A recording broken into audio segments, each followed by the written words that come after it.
Assalamu alaikum, welcome back to the channel. Today I'm doing a video here in Wadi Rum, which is a protected area here in Jordan. Right now though, I'm in a Bedouin style tent, kind of a luxurious one. This is the view in front of me. That is Wadi Rum in all its glory.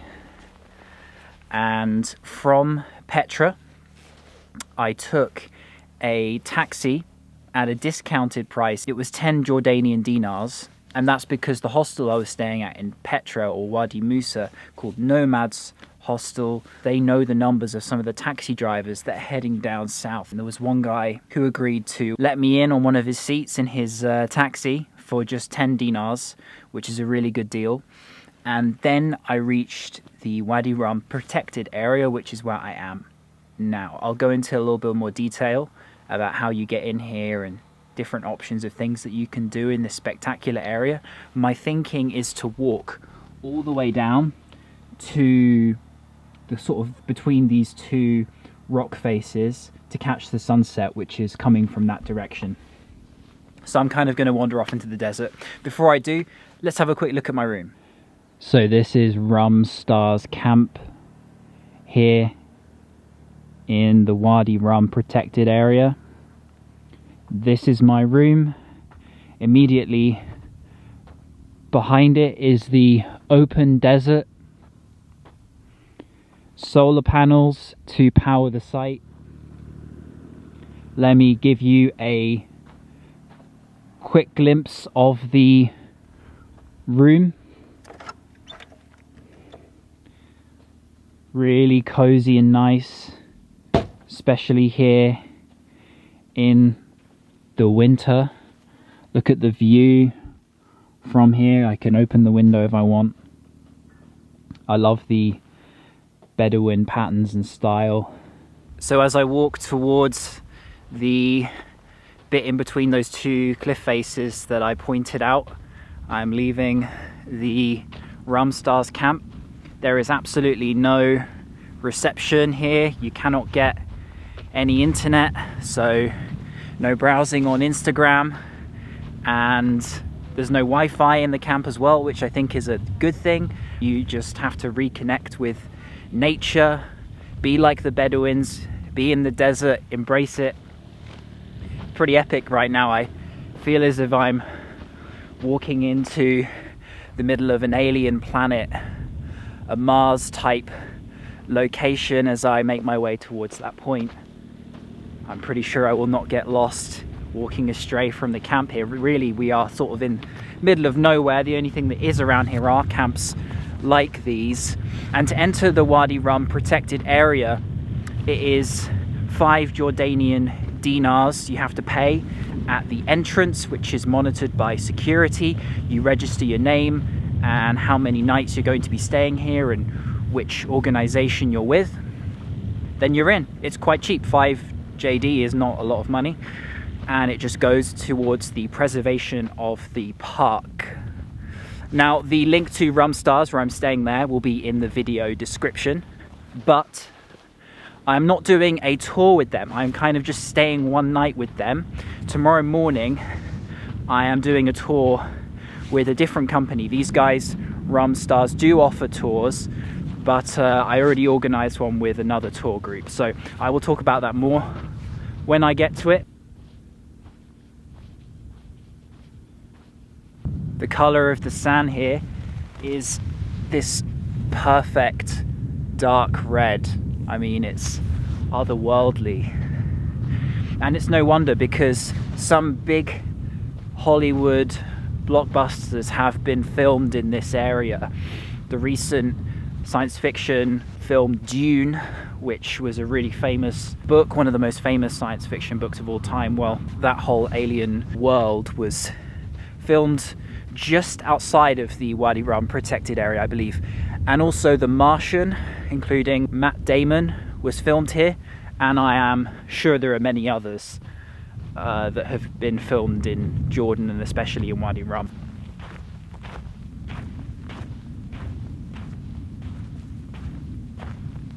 The only way to enter this open, vast area is by going through the Wadi village, where most of the people who own these tour companies live, and it's like the most populated part of Wadi Rum, a small kind of town where all the families are.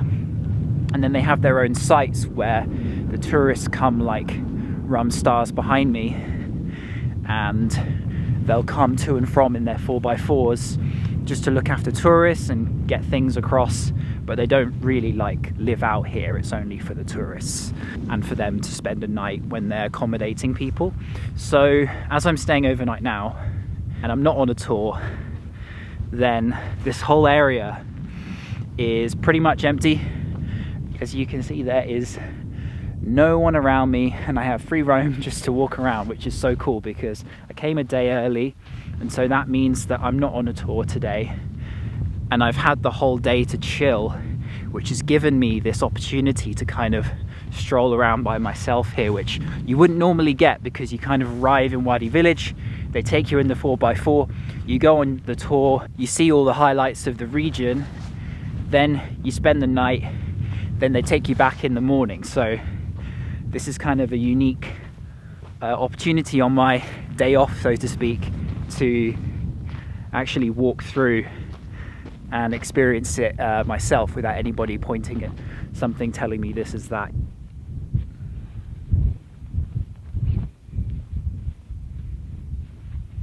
I might not see the sunset as it looks like it's already disappeared beneath the rock formations over there, but I will press on this way a little bit further and let's see if I can catch a bit more of the light behind it.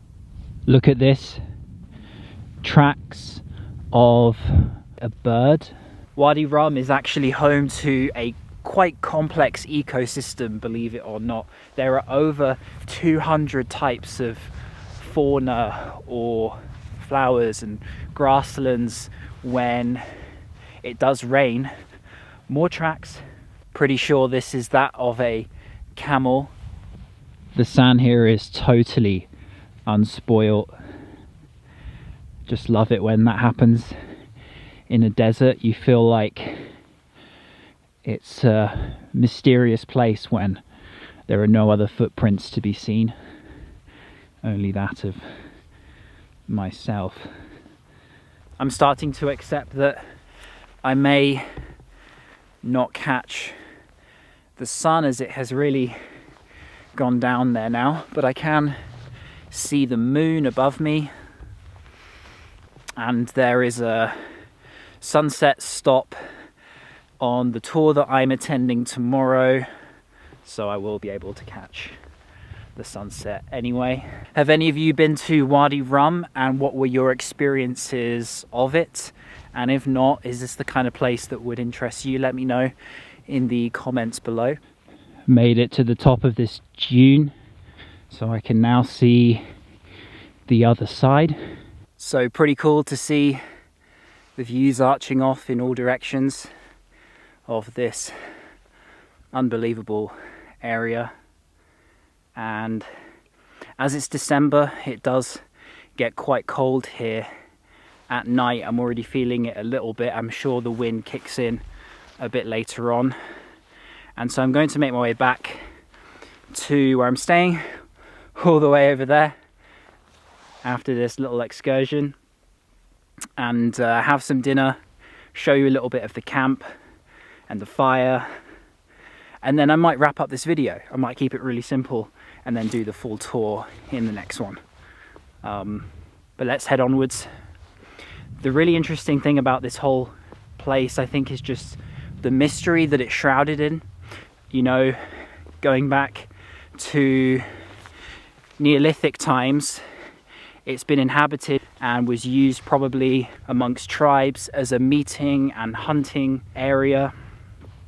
And then, of course, the Nabateans came here, and what they left were only leaving more questions than answers with those incredible tombs at Petra, and then down south in Medina Salah, Hegra. and they also inhabited these areas. And then as a British person, the tales we hear from Lawrence of Arabia, who lived here in Wadi Rum. We're going to be visiting his house tomorrow, and his book, The 7 Pillars of Wisdom, that outlines his journey with the Arabs in the Arab Revolt of 1917. This area has lots of tales from the Romans to the Greeks, and it is something very interesting and special to this day.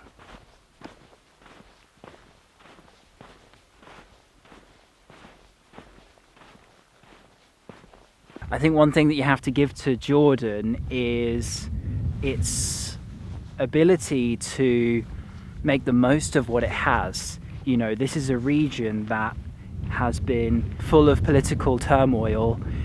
They border Iraq, they border Syria, they border Israel and Palestine.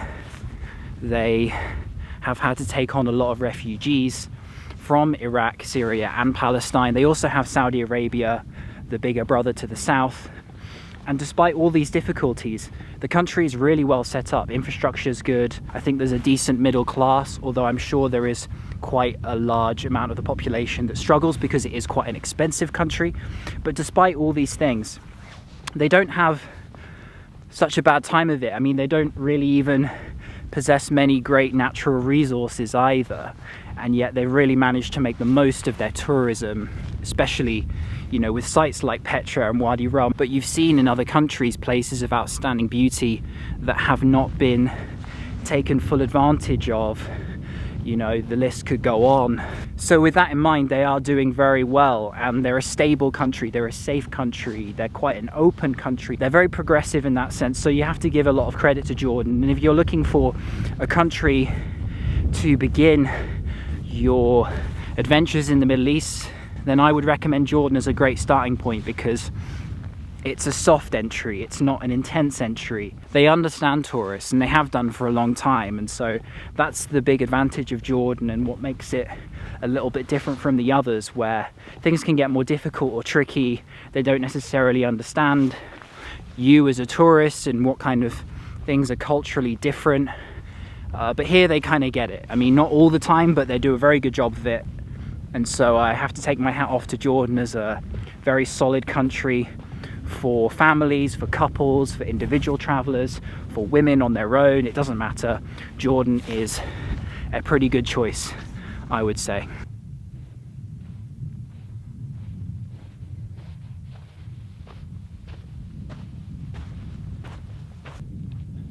Back to Rum Stars Camp.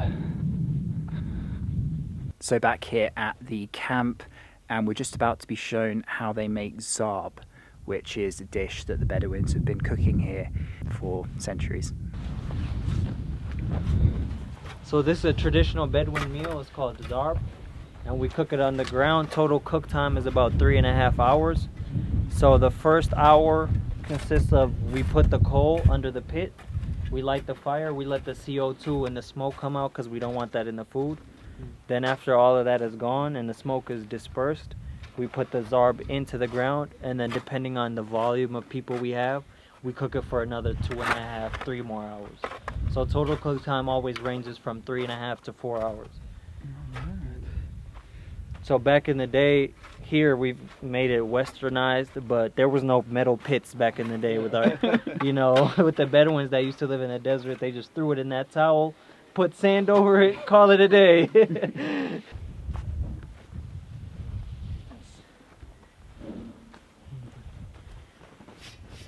And oftentimes you smell it before you see it, you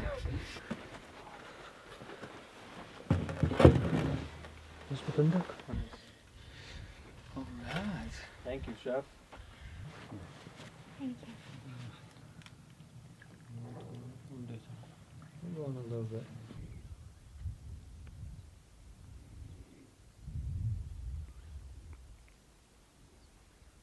Good morning from Rum Stars Camp here in Wadi Rum. It is fresh. Last night was slightly chilly, but not as cold as I was perhaps expecting. We had the zarb, which was Really a mix of tomatoes, onions, peppers, aubergines, zucchini, I think, all cooked in the ground there, and then sat around the warm fire chatting with other travelers, enjoying the tea there nice and warm. Today I'm doing the proper tour, heading around the whole area, seeing the highlights. We will continue.